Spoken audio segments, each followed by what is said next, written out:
नमस्कार। हिमाचल के prime time में आपका स्वागत है। मैं हूं गौतम ठाकुर। तो चलिए हिमाचल की खास खबरों के बारे में चर्चा करते हैं। और सबसे पहले शुरुआत करेंगे नगर निगम इलेक्शन को लेकर। आपको बता दें कि नगर निगम शिमला चुनाव का बिगुल बज चुका है। नामांकन के अंतिम दिन यानी कि बीता हुआ कल मंगलवार को उपायुक्त कार्यालय में दावेदारों की भीड़ लगी देखी मिली। पार्षदों के कुल 34 पदों के लिए 109 उम्मीदवार चुनाव मैदान में डट चुके हैं। दो पार्टियां यानी कि बीजेपी और कांग्रेस के बीच में सीधा साफ तौर पर कड़ा मुकाबला देखा जा रहा है और इन दोनों ने ही ताल ठोक दी है और ये चुनाव जो है वो अब दोनों ही दलों के लिए प्रतिष्ठा का सबब बन चुका है। साथ ही भारतीय कम्युनिस्ट पार्टी और आम आदमी पार्टी ने भी कुछ सीटों पर अपने उम्मीदवार उतारे हैं और अपनी प्रेजेंस जो है वो दर्ज कराने की कोशिश जो है वो लगातार जारी है। लेकिन अब देखना यही होगा कि कौन इस चुनाव में बाजी मारता है, कितना अहम यह चुनाव रहने वाला है, क्या कुछ उठापटक इस चुनाव में होने वाली है, मुद्दे कौन से रहने वाले हैं। तमाम सवालों के जवाब के लिए हमारे साथ हमारे स्थानीय संपादक विजय पुरी जी जुड़ गए हैं। नमस्कार सर। नमस्कार गौतम। सर, नामांकन जो है वो कल के दिन भरे जा चुके हैं, भीड़ जो है वो देखी गई उम्मीदवारों की। क्या कुछ कहेंगे इस पूरे प्रोसेस को लेकर और आने वाला जो चुनाव, ये जो पूरा प्रोसेस रहेगा, ये कितना उठापटक भरा रहने वाला है? ठीक है गौतम, नगर निगम शिमला का चुनाव कोई साधारण चुनाव नहीं है। जी। इसमें जीत हार का जो संकेत है, संदेश है, वो न केवल हिमाचल बल्कि पूरे देश में जाता है, क्योंकि नगर निगम शिमला हिमाचल में ही नहीं बल्कि पूरे देश में प्रसिद्ध है। इसका एक नाम है। मुंबई नगर निगम के बाद शिमला नगर निगम को जाना जाता था आजादी से पहले, और आजादी के बाद भी आज तक नगर निगम शिमला की पहचान है। यही कारण है कि नगर निगम शिमला के चुनावों को प्रदेश राजनीति में बहुत अहम माना जाता है। कांग्रेस तथा भाजपा, ये दोनों राजनीतिक दल यहाँ पर चुनाव में सीधे तौर पर कूद चुके हैं और मुख्यतः मुकाबला कांग्रेस और भाजपा के बीच पे ही रहेगा। जबकि कुछ स्थानों पर, जैसे कुछ सीटें हैं जहां पर आप तथा मार्क्सवादी कम्युनिस्ट पार्टी भी यहाँ मुकाबले में कूदी है और वो मुकाबले को तिकोना बना पाते हैं। इस पर अभी शंकाएं लगी हुई हैं, लेकिन यह तय है कि मुख्य मुकाबला कांग्रेस तथा भाजपा के बीच ही होगा। जी गौतम। कहीं ना कहीं सर ये एक कहा जाए कि अपनी इमेज की और एक साख की भी जो है वो एक लड़ाई है, ये दो पार्टियों के लिए, बीजेपी और कांग्रेस।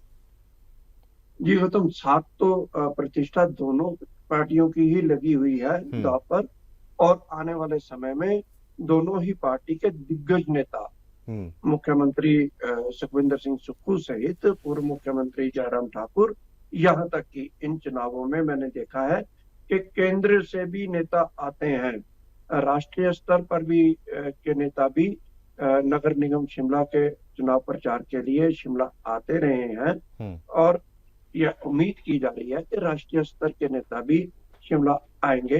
इनमें भाजपा के अधिक नेता हो सकते हैं। गौतम, ये चुनाव जो है, इसके संकेत यदि जाएंगे, अगर कांग्रेस जीतती है तो इसके संकेत केरल विधानसभा तक जाएंगे।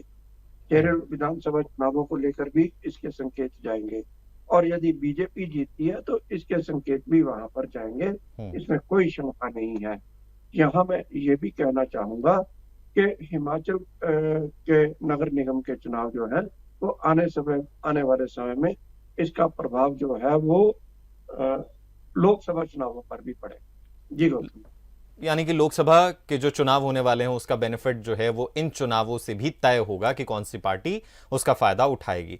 तो दूसरा सर ये कि क्या आपको लगता है कि इन चुनावों में ट्रायंगल बन पाएगा, तीन पार्टियां प्रमुख हो पाएंगी या फिर दो ही पार्टियां प्रमुख रहेंगी? देखिए गौतम, आम आदमी पार्टी और मार्क्सवादी कम्युनिस्ट पार्टी ने यहाँ दस्तक जरूर दी है। मार्क्सवादी कम्युनिस्ट पार्टी के कुछ कुछ सीटों पर वो इस मुकाबले को तिकोना बना सकते हैं।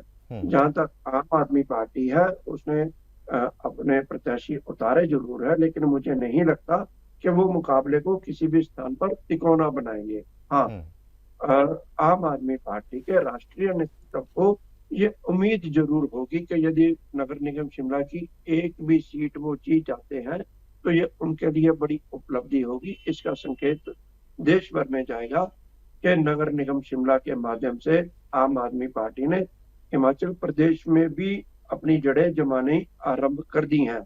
गौतम, यहाँ मैं आपको ये बताना चाहूंगा कि इन चुनावों में स्थानीय मुद्दे ही कारगर साबित नहीं होंगे। जी। इन चुनावों में राष्ट्रीय राजनीति तक उठाई जाती है, राष्ट्रीय राजनीति की बात की जाती है। छोटे चुनाव है, 3-4.5 हजार में से अधिकतम 3900 कुछ मतदाता हैं एक वार्ड में। बहुत छोटा जो वार्ड माना जाता है जो अन्य प्रदेशों की अन्य नगर निगमों के मुकाबले। यहाँ मतदाता बहुत कम होते हैं, इसलिए स्थानीय नेता जो पार्षद का चुनाव लड़ रहा है उसकी इमेज भी यहाँ मायने रखती है। यही कारण है कि प्रत्याशी घोषित करने से पहले भाजपा और कांग्रेस दोनों ने ही गंभीर मंथन किया और उस मंथन के बाद अपने प्रत्याशी उतारे हैं। यह भी पहली बार हो रहा है कि पुरुष मतदाताओं के मुकाबले पुरुष प्रत्याशियों के मुकाबले यहाँ पर इन चुनावों में महिला प्रत्याशी अधिक है और महिला प्रत्याशी जो है वो लगभग जो कांग्रेस तथा भाजपा दोनों ने ही उतारे हैं। कांग्रेस ने 18 महिला प्रत्याशियों को चुनावी मैदान में उतारा है, तो वहीं भाजपा ने 24 प्रत्याशियों को चुनावी मैदान में उतारा है, जबकि 10 सीटें ऐसी हैं जहां पर कोई भी दूसरी पार्टी नहीं आई। सीधा मुकाबला कांग्रेस तथा भाजपा के बीच होना तय है। जी गौतम। तो सर, आपने अभी कहा कि कुछ ऐसे राष्ट्र मुद्दे होंगे जो इन चुनावों में गूंजते हुए नजर आएंगे। कुछ मुद्दों के बारे में बता सकते हैं कि कौन से वो बड़े मुद्दे रहेंगे जो एमसी इलेक्शंस में शिमला में जो है वो गूंजते हुए नजर आएंगे? देखिए गौतम, सबसे अहम यह होगा जो राष्ट्रीय स्तर पर, क्योंकि इस वक्त केंद्र में भाजपा की सरकार है और भाजपा नेतृत्व वाली सरकार जो है वो केंद्र में स्थापित है, तो कांग्रेस का हमला ये होगा कि भाजपा कार्यकाल में महंगाई चरम सीमा पर है। डीजल, पेट्रोल, गैस की कीमतों को लेकर भी मुद्दे उठेंगे।